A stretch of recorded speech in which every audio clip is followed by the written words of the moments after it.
eres bueno, bueno, bueno, bueno.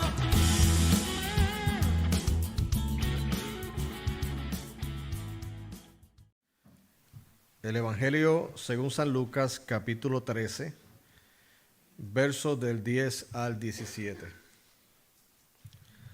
Evangelio según San Lucas, capítulo 13, versos del 10 al 17. Y en esta tarde le he titulado al mensaje de la siguiente manera: Jesús, enseñanza viva. Repito, Jesús, enseñanza viva. Ya que algo que caracterizó a Jesucristo en su ministerio terrenal es que Él dedicó una gran parte o la mayor parte de su tiempo a la enseñanza. Ahora, no solamente nos enseñaba de manera oral, sino que también utilizaba los milagros y utilizaba sus acciones para reforzar ese mensaje oral que Él nos llevaba y que ahora ha quedado registrado en las Sagradas Escrituras. Así que vamos a poder apreciar en esta tarde que el Señor nos enseña a través de este pasaje, a lo que yo le he titulado una enseñanza viva. Y dice así la palabra del Señor, en el nombre del Padre, del Hijo y del Espíritu Santo. Dice: enseñaba Jesús en una sinagoga en el día de reposo.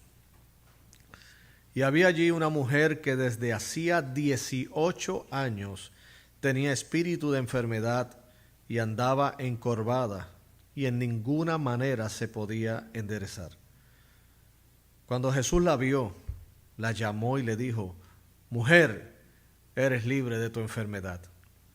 Y puso las manos sobre ella, y ella se enderezó luego y glorificaba a Dios. Pero el principal de la sinagoga, enojado de que Jesús hubiese sanado en el día de reposo, dijo a la gente: 6 días hay en que se debe trabajar. En estos, pues venid y sed sanados, y no en día de reposo. Entonces el Señor le respondió y dijo: hipócrita, cada uno de vosotros ¿no desata en el día de reposo su buey o su asno del pesebre y lo lleva a beber? Y a esta hija de Abraham, que Satanás había atado 18 años, ¿no se le debía desatar de esta ligadura en el día de reposo? Al decirle estas cosas, se avergonzaban todos sus adversarios, pero todo el pueblo se regocijaba por todas las cosas gloriosas hechas por él. Pueden sentarse, mis queridos hermanos. Jesucristo enseñaba enseñanza viva. Como le dije en la introducción, Jesucristo ocupó la gran mayor parte de su desempeño ministerial en la enseñanza. Enseñanza que primeramente la dedicó a sus discípulos escogidos, puesto que ellos no solamente esa enseñanza la recibían para su crecimiento espiritual, sino que venía a ser también un entrenamiento, una capacitación para lo que el Señor le iba a delegar. Y era el de continuar la obra del ministerio, lo que tiene que ver con el cumplimiento de la gran comisión. De hecho, lo cumplieron a cabalidad, porque no solamente vemos el efecto, el resultado de que el Evangelio haya llegado, haya trascendido Europa, el Asia Menor y todos estos lugares, y ha llegado a nuestros días, y nosotros en pleno siglo XXI seguimos reflexionando en esta hermosa fe, sino que también el testimonio de los apóstoles y de sus discípulos quedaron registrados en las Sagradas Escrituras, que reconocemos que es la palabra de Dios. Entonces Él les enseñó, pero como le digo, como maestro, buen maestro que fue nuestro Señor Jesucristo, y es y continúa haciéndolo, Él no solamente te enseña en el aspecto de lo que es la dirección oral, o sea, lo que es dar una clase, tú te sentado y tú escuchando, sino que incluía de una manera maravillosa dentro de esa misma enseñanza hasta eventos que estaban ocurriendo en ese momento para llevar una mejor comprensión de lo que Él quería enseñar, de lo que Él quería marcar en los corazones, no solamente de sus discípulos, sino también de nosotros, que aunque no estuvimos ahí, sin embargo tenemos el gran privilegio de tener las palabras de Dios, las Sagradas Escrituras, donde podemos apreciar esos eventos. Aquí nos dice Lucas en el verso 10 del capítulo 13 que enseñaba Jesús en una sinagoga en el día de reposo. Jesucristo utilizaba muchos lugares, era muy espontáneo a la hora de enseñar. Jesucristo enseñó en algunas casas. Jesucristo enseñó en un monte. Jesucristo tomó inclusive una barca que fue la de Simón Pedro y la separó una distancia para tener mayor visibilidad, y allí también enseñó. O sea que él era muy espontáneo, muy práctico en su enseñanza. Pero también utilizaba y echaba mano de lo que era la oportunidad de enseñar en las sinagogas. La sinagoga se convirtió en un lugar muy importante de la adoración y del aprendizaje y preservación de la cultura judía en esos tiempos, especialmente en el contexto de Jesucristo. Ante la ausencia de templo, las sinagogas se desarrollaron para cumplir ese propósito. Y aún después se conservó esa institución de la sinagoga como ese lugar de reunión, de aprendizaje. Así que todos los judíos devotos iban, religiosamente hablando, literalmente, cada sábado a escuchar la enseñanza. Y lo interesante de la dinámica de la sinagoga es que permitía o tenía la flexibilidad de que si hubiese algún tipo de ministro con alguna reputación de rabí que enseñara, pues podían hacerlo. Allí por eso el Jesucristo mismo aprovechó. Y el Evangelio de Lucas, cuando vamos al capítulo 4, nos dice que él estuvo en la sinagoga enseñando y allí abrió la escritura en el libro de Isaías. Y lo interesante es que la porción que leyó de Isaías, precisamente él dijo, esa escritura se ha cumplido hoy delante de ustedes. O sea, de quien está hablando ahí es de mí. Bien controversial. Pero aquí Lucas de nuevo lo reseña, de nuevo en la sinagoga, de una manera también con otra enseñanza controversial. Y aquí la enseñanza, aunque viene a ser en base a lo que apreciamos de Lucas en cuanto a lo que es el reposo, a lo que implica realmente el reposo. Mire, para los judíos es muy importante el día de reposo. Y ellos pues lo observaban el sábado, ¿verdad? Y nosotros vivimos en una zona geográfica de los Estados Unidos donde hay una gran población de judíos. Muchos hasta han trabajado con ellos y saben que ellos pues tienen un gran respeto hacia esa tradición de guardar que el día de reposo o el sábado. ¿Por qué es tan importante? Y quiero solamente repasar así panorámicamente por la importancia que tiene el día de reposo para los judíos para poder comprender el contexto y del mensaje que queremos llevar en esta tarde. Para el judío, de acuerdo al Antiguo Testamento, el Sabbat tenía un triple propósito, de acuerdo a la prescripción que Dios mismo hace acerca de ese día. Primero, para el judío representaba el descanso, o sea, el descanso físico, ya que el Sabbat o el día de reposo se estableció desde el momento de la creación. Nos dice en Éxodo capítulo 20, versos del 8 al 11, precisamente que en ese día no trabajarás porque Dios mismo descansó el séptimo día. Sabemos que Dios no se cansa. La misma escritura dice en Isaías que los jóvenes flaquean y se fatigan y caen, pero los que esperan en Jehová tendrán nueva fuerza. O sea, Dios no se cansa, pero dejó ese día. ¿Para qué? Para que en este caso la creación, en este caso la humanidad, en este caso los creyentes tuvieran que un tiempo de reposo físico, pero sobre todo y más importante de reposo que espiritual. Olvidarse de que de los afanes. Ese es el momento donde recargamos las energías y las baterías de lo que tiene que ver con nuestra vida espiritual y nuestra vida física. Qué hermoso es el Señor, que hasta tiene ese cuidado para con nosotros, y ellos lo guardaban con ese propósito en mente.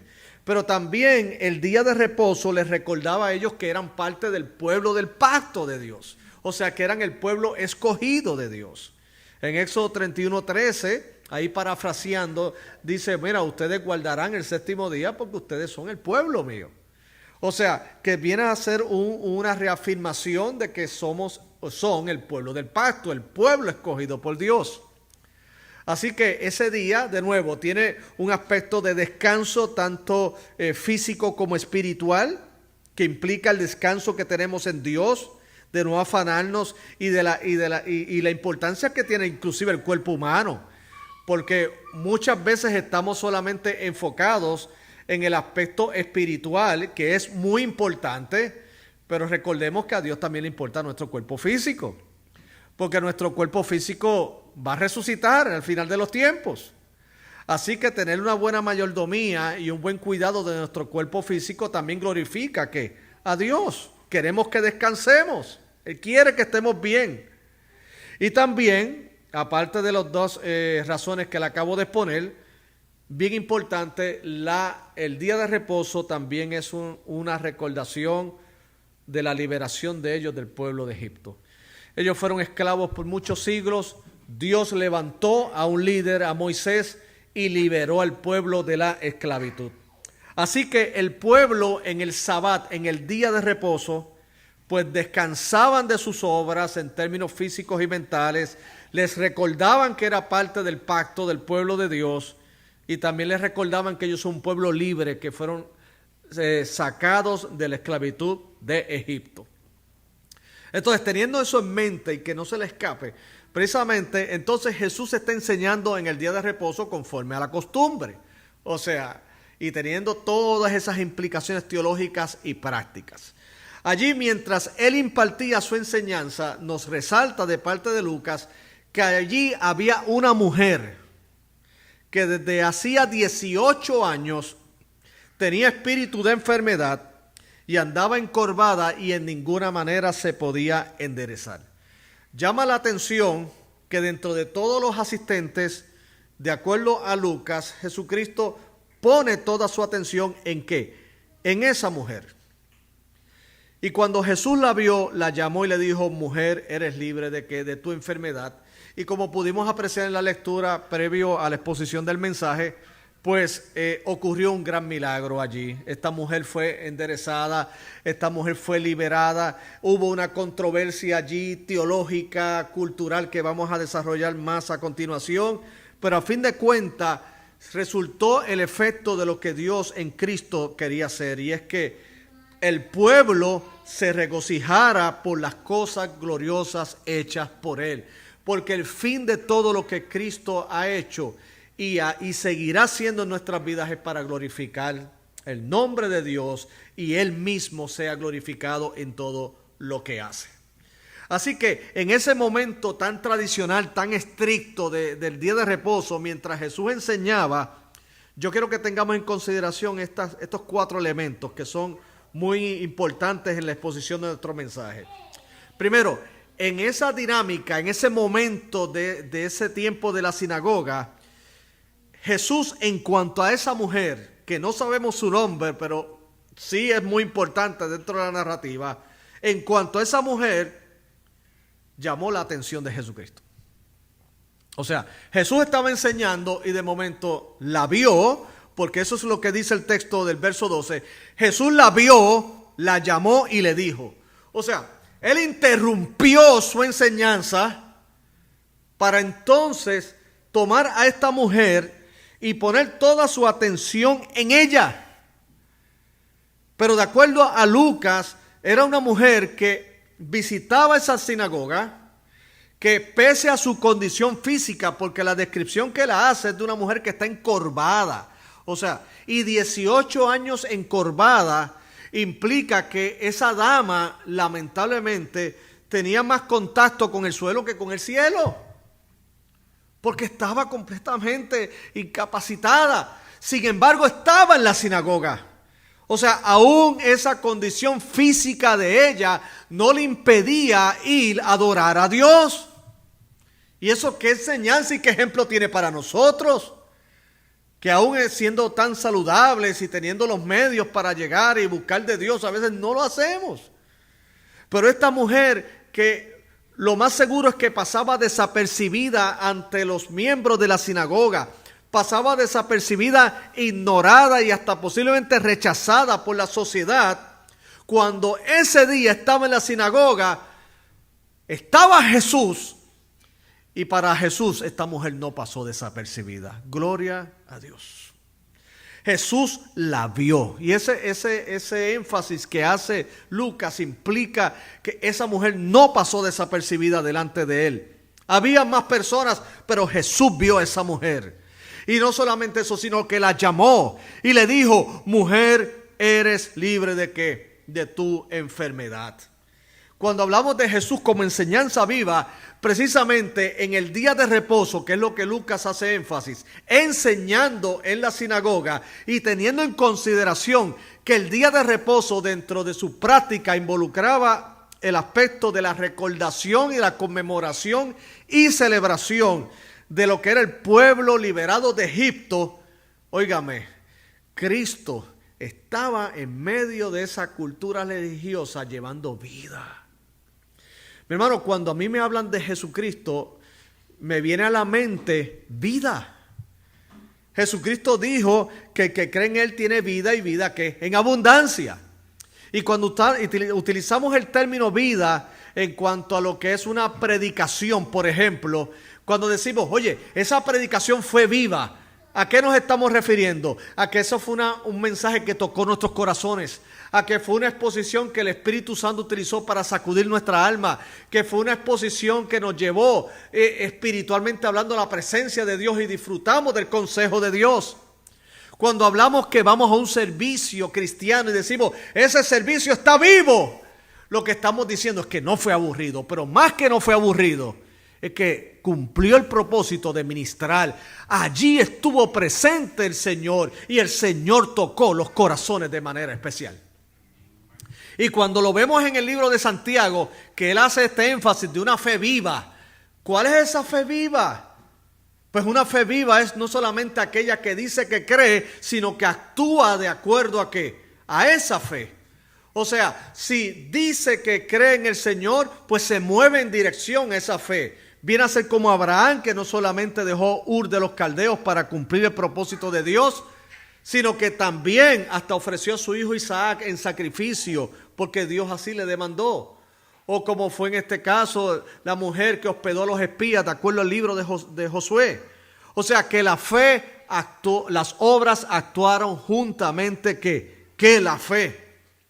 Entonces, cuando hablamos de Jesucristo, todo lo que ocurre hoy día, porque para nosotros no somos judíos, somos cristianos, somos creyentes del Evangelio de Jesucristo, reconociendo las bases del Antiguo Testamento, teniendo una gran apreciación de la teología del Antiguo Testamento y de todo lo que conlleva, porque la base del Nuevo es el Antiguo, y estamos en lo que entendemos y practicamos como que el día del Señor viene a ser el día que conmemora la resurrección de Jesús. Por eso los creyentes evangélicos adoramos al Señor en el domingo, porque hacemos eco y resaltamos la resurrección de Cristo, que fue el primer día de la semana.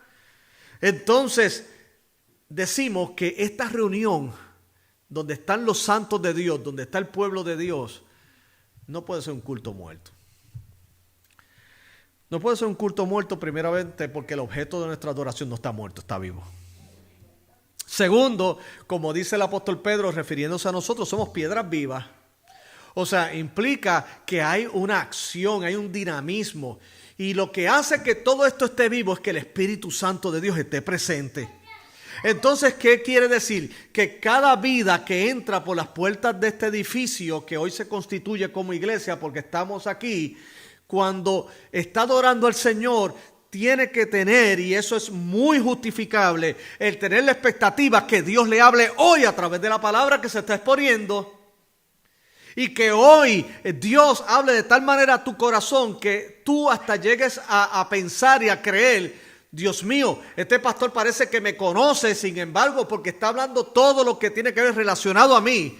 Pero no es por mí, es el Espíritu Santo de Dios que está en la iglesia, que unido a las disciplinas espirituales te habla a tu corazón y sales glorificando a Dios.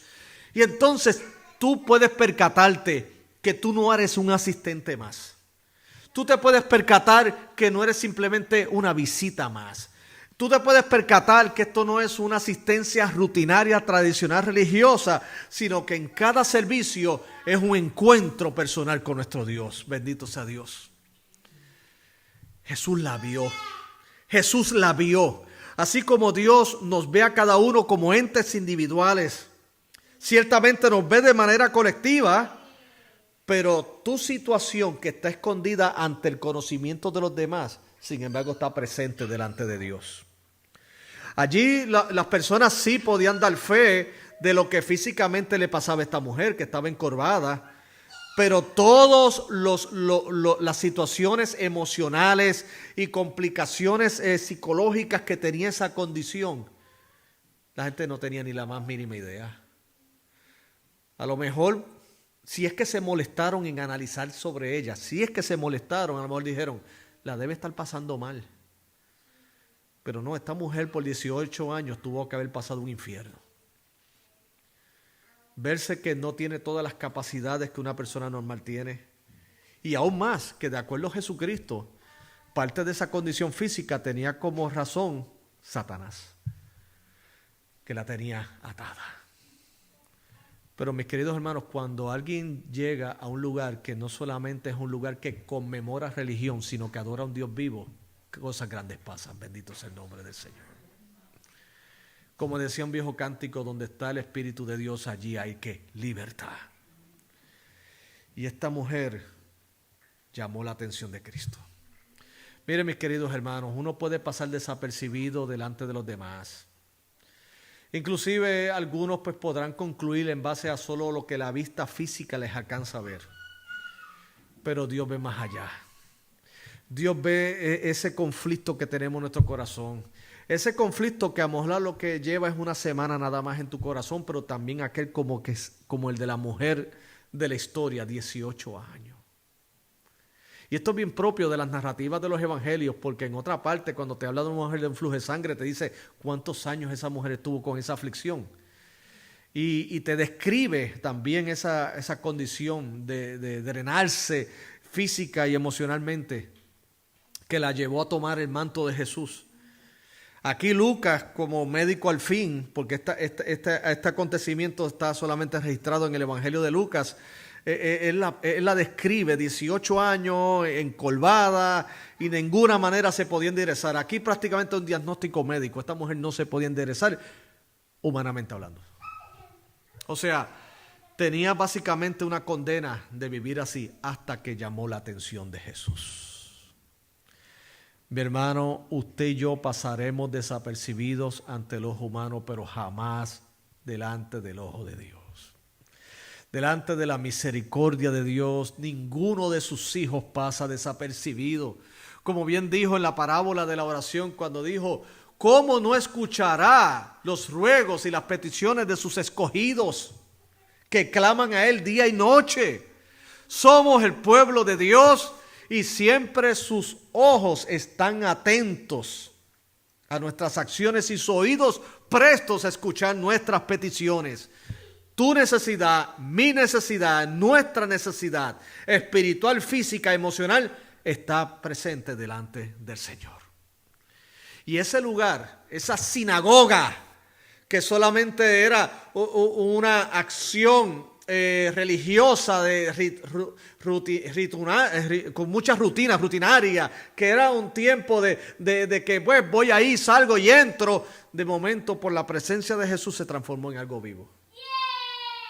Y saben algo, mis queridos hermanos, la iglesia del Señor ha de ser siempre un cuerpo que vivo, un cuerpo vivo. Un cuerpo vivo que no solamente se presenta delante del Señor en oración, sino que venimos con la expectativa de que al Dios estar presente, Dios obra de manera maravillosa. Bendito sea el nombre del Señor. Ahora, en cuanto a esa mujer, y no vamos a soltar a esa mujer, porque en cuanto a la mujer, porque Lucas concentra su atención en ella, no solamente ella llamó la atención de Jesucristo, que Jesús la vio y Jesús la llamó, sino que esta mujer experimentó ¿qué? Liberación.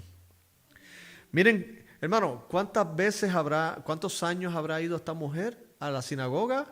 Vamos a poner que era middle age, edad mediana, 18 años. Todo puede ser una vida completa yendo a la sinagoga. Pero nadie tenía la autoridad para decirle, mujer, eres libre. Es más, ella fue ese día ni esperando eso. Es más, el texto no me dice ni que ella se lo pidió a Jesús. Aquí no me dice que ella, a diferencia de la mujer de flujo de sangre, ella se fue escondidita así y le tomó un parte de la vestidura. No, aquí fue pura iniciativa divina. Bendito sea el nombre de Jesús. Entonces, lo que yo puedo apreciar aquí, mis queridos hermanos, que aquí vino una liberación donde parte de la misericordia y de la soberanía y el propósito eterno de Dios. Yo quiero que sepa que Dios ha dispuesto la oración como un medio de acercarnos a Dios y de presentar nuestras peticiones delante de Él. El apóstol Pablo dice que las hagamos con mucha oración y ruego y acciones de gracias. El mismo Jesús dijo, pedid se os dará, buscad y hallaréis, llamad y se os abrirá. O sea, hemos de ser perseverantes en la oración. Ore, mis queridos hermanos. Ore, vaya ante el trono de la gracia de Jesucristo y presente su vida y desborde su corazón como el personaje bíblico del Antiguo Testamento, Ana, que desbordó su corazón pidiendo un hijo y Dios se lo concedió. Nuestro Dios nos invita a orar. Ahora le voy a dar otra buena noticia, y es que Dios puede hacer muchas cosas hasta que ni hemos pedido y hacerlas. Posiblemente aquí estamos cayendo en el campo de la especulación porque el texto no lo dice. La mujer estuvo por muchos años pidiendo eso. Pero el asunto es que en ese momento inmediato ella no le pidió nada a Jesús.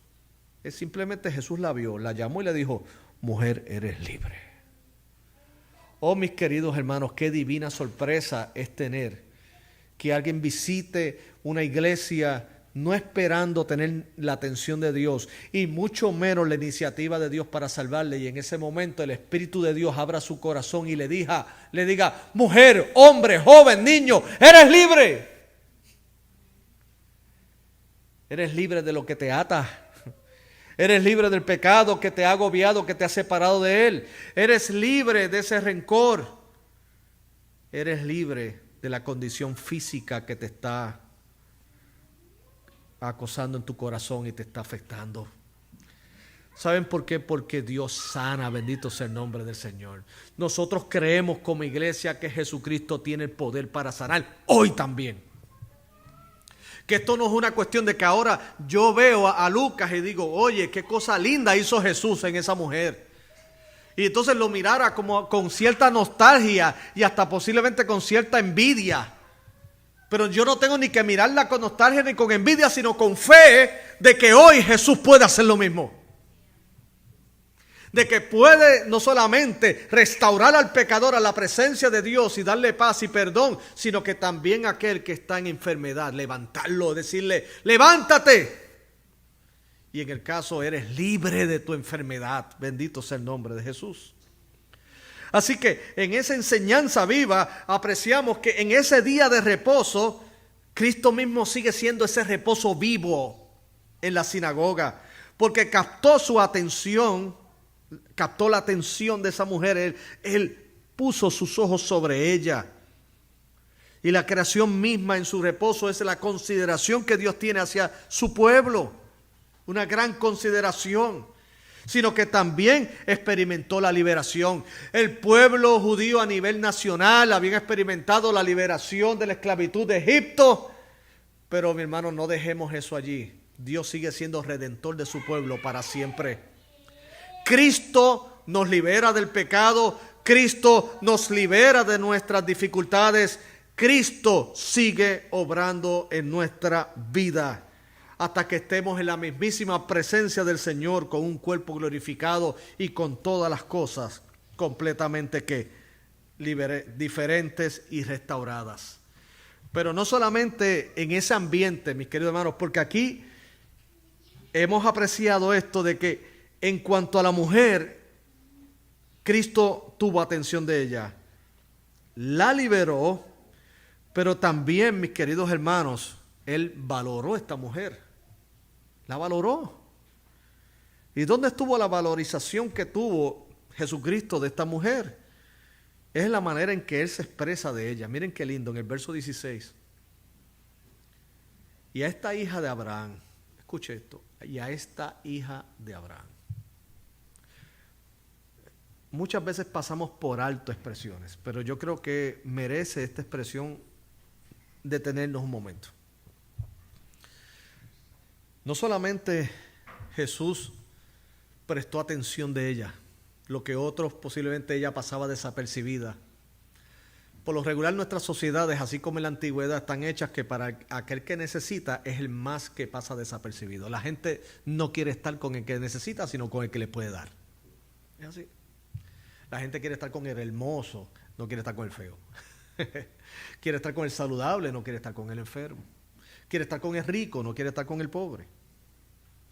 Así que pasa desapercibida. Pero ¿qué pasa? Jesús, atención de ella. No solamente eso, la liberó, pero ¿sabes cómo se expresó de ella? A esta hija de Abraham. ¿Sabes lo que está diciendo con esto? Esta es una mujer del pacto. ¿Usted sabe lo que implica esto? Respeto, dignidad.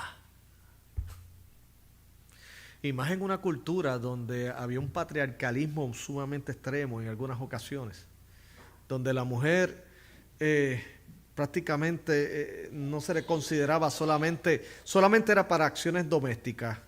E inclusive se consideraba indecoroso que un hombre hablara con una mujer en un lugar público, y de acuerdo a la ley romana también había otras restricciones. O sea, que desde el punto de vista religioso y desde el punto de vista sociocultural, habían ciertas cosas de la mujer. Sin embargo, él está diciendo públicamente, porque le voy a decir algo, mis queridos hermanos, cuando uno dignifica a una persona, no la hace en privado, la hace en público. Imagínense que usted tenga una relación, por ejemplo, con su esposa, que esté con su esposo, pero a esa persona le avergüence decirle frente a los demás que usted lo ama. Y solamente se lo diga aquí calladito, ¿sabes qué? Que yo te quiero mucho. Oye, ¿y por qué tú no me lo dices en público?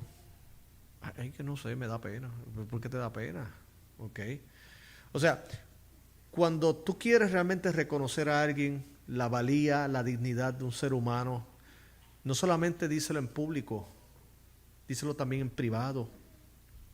Porque ¿saben lo que dice la Escritura en Hebreos? Que Dios no se avergüenza de llamarse Dios de nosotros, no se avergüenza. Por eso nos ha construido que una ciudad, dicen Hebreos.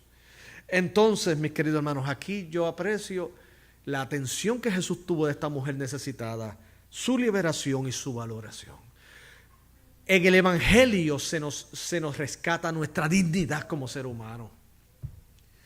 O sea, aquí no hay esclavo, no hay bárbaro, ni escita, sino que en todos tenemos un gran valor delante del Señor. La sociedad es la que segrega entre ricos y pobres. La sociedad es la que segrega entre minorías y los que son la mayoría. Es la sociedad caída la que segrega y separa a las demás personas por su titulación académica o por sus logros, etcétera, etcétera, etcétera. Es la sociedad humana la que crea élites y separación. En el Evangelio no hay acepción de personas. Todos tenemos un valor. Todos comen en la mesa del Señor. En la mesa del Señor están los ricos humanamente hablando y están los pobres tratados con dignidad. El rico respeta al pobre, el pobre respeta al rico. El hombre respeta a la mujer respeta al hombre. Los hombres y las mujeres respetan a los niños respetan a los demás. Todos tienen dignidad en la mesa de Dios. Porque a ella se le dijo hija de Abraham, a nosotros se nos dice algo más grande, hijos de Dios. Porque dice la Escritura en Juan capítulo 1 que a los que creyeron, a los que le recibieron, a los que creen en su nombre, les dio la potestad de ser llamados hijos de Dios, los cuales no son engendrados de voluntad de carne ni de varón, sino de Dios. O sea, en otras palabras, si estuviéramos en este contexto hoy y Jesús estuviera aquí y usted está presente, usted pasa desapercibida ante el mundo religioso, porque el mundo religioso hoy, lamentablemente, no en todos lugares, pero en una gran mayoría, se ha corrompido, se ha dañado. ¿Y cómo se ha dañado? Óigame, se ha dañado porque se le tira alfombra roja a los ricos y a los pastores de las mega iglesias, pero cuando llega el reverendo fulano de tal de una iglesia de 10 miembros, pues quédate allá atrás. Hablo sin filtro. That's it. Si llega y se convierte pues una celebridad y una persona de mucho dinero e influencia, tenemos al hermano fulano de tal. Pero si se convierte fulanito, que es una persona normal, una persona de la comunidad común y corriente, que vive día a día, él está ahí. Señor nos perdone por esos pecados. Porque cuando un rico viene a los pies de Cristo, lo aplaudimos. Dios, gloria a Dios. Y cuando un pobre viene a los pies de Cristo, hacemos así también. Porque tanto uno como el otro, cuando vienen a Cristo, hay fiesta en los cielos. El Señor no mira y dice, mira, se convirtió Michael Jordan, ese vale. Pero se convirtió Tito Lafuego, ese no. Me inventé un nombre, por si acaso, disclaimer, ese nombre no existe. Pero se convirtió Juan del Pueblo, ese está bueno para la foto, para las revistas denominacionales el día que lo bautizo. Ese está bueno. Porque hasta lo utilizo para mi pantallón político religioso. Pero el otro no, el otro hay que tratarlo bien, porque es el que da cuartos, como dicen en República, ¿verdad? O pesos allá en Puerto Rico, aunque son dólares, nosotros decimos pesos al dólar. Pero ¿sabes lo bueno? Debemos que imitar más a Cristo. Para Cristo eso no existe. Y la iglesia tiene que reflejar eso. Como dice en Santiago, si entra una persona con un anillo de oro, pues tú no puedes hacer excepción de persona con el que entra con harapos. Porque ambas, Dios no está mirando eso. El hombre mira lo que está delante de sus ojos, Dios mira el corazón.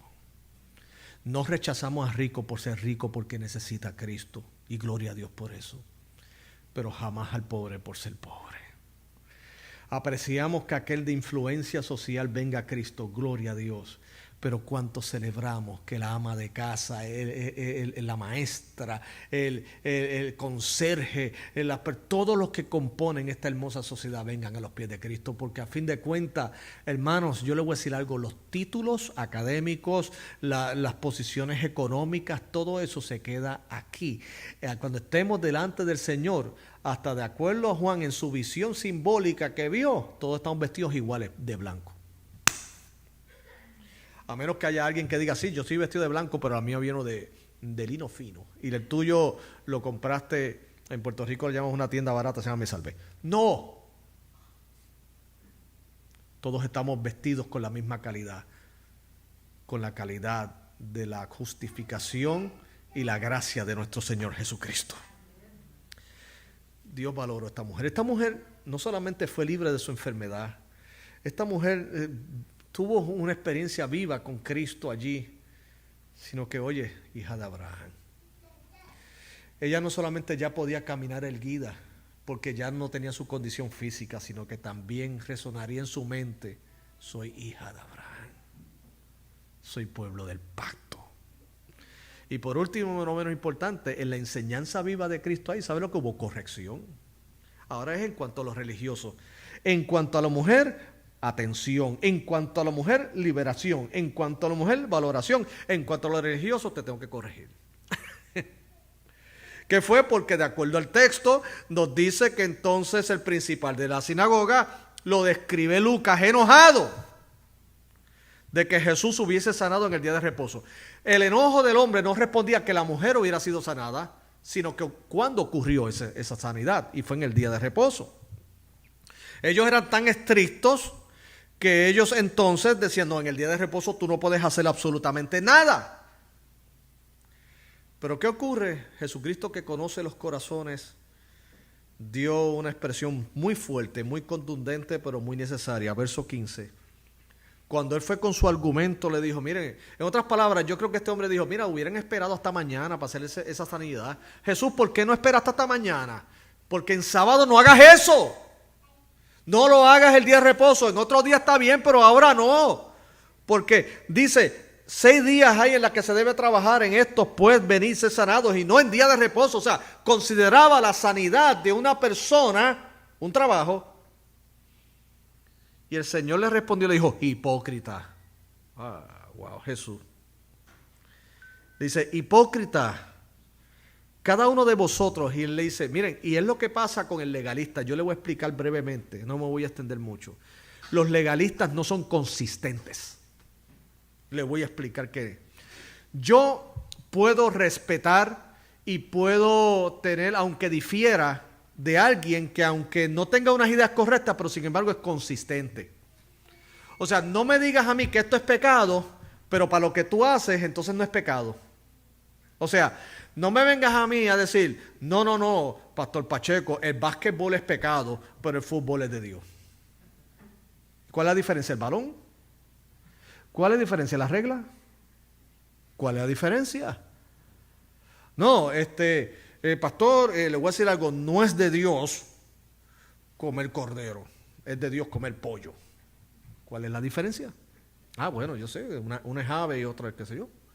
Okay, pero ¿cuál es la cuestión? ¿La carne o qué es? ¿Qué es?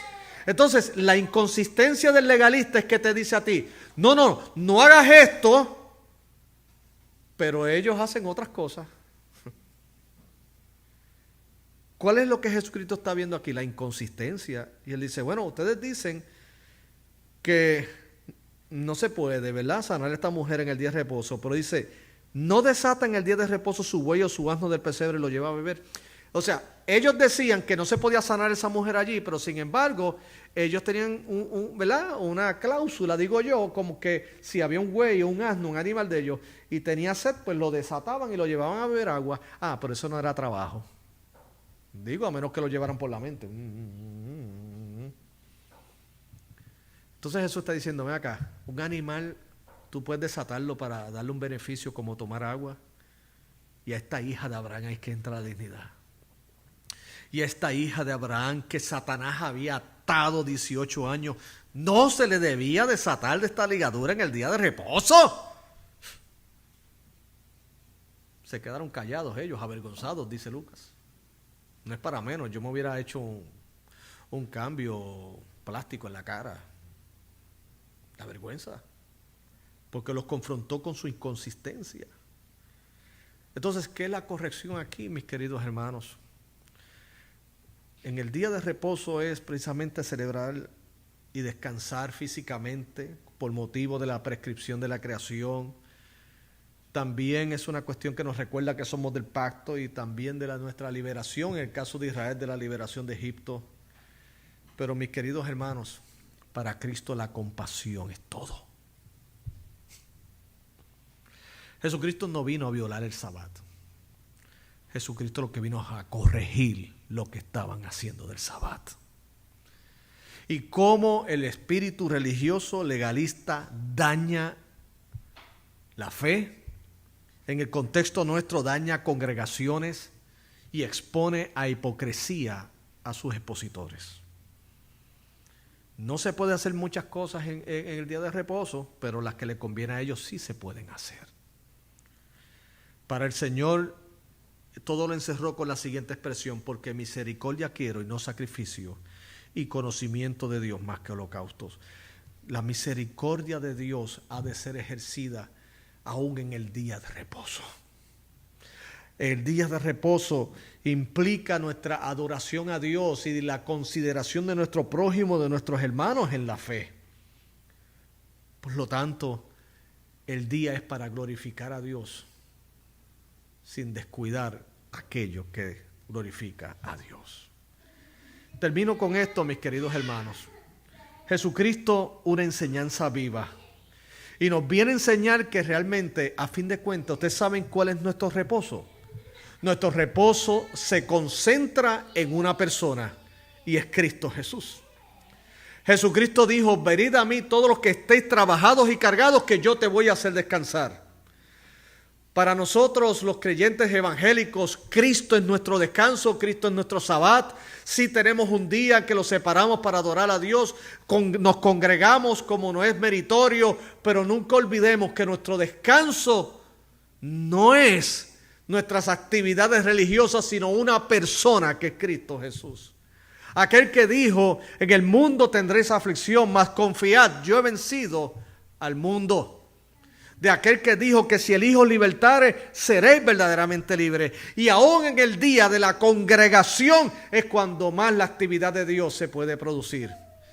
Espere grandes cosas de Dios, porque le adoramos a un Dios vivo, no un Dios muerto. Gloria a Dios.